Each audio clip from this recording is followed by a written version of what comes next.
যারা আত্মবিদ্যা, নিজেদের মধ্যে যে তর্ক বিচারের পারদর্শিতা যে তাদের মধ্যে রয়েছে, এটা কিসের দ্বারা আসে?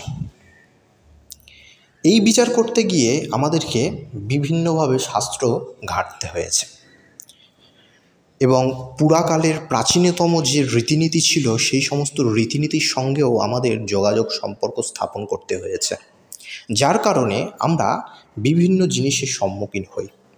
গীতাতে একটা জায়গায় বুদ্ধিযোগের কথা বলা হচ্ছে। এই যে বুদ্ধিযোগ, সেখানে বুদ্ধিকেই প্রজ্ঞা বলা হয়েছে। কিন্তু এই তর্ক বিচারে পারদর্শী এবং যে যুক্তি খণ্ডন করায় যে নিপুণ যে ঋষিগণ, তাদের মধ্যে কি ছিল, যেটা সেই জিনিসটা যদি আমাদের মধ্যেও থাকে তাহলে আমরাও সেই প্রাচীন ঋষিদের মতো হতে পারব। কি সেটা?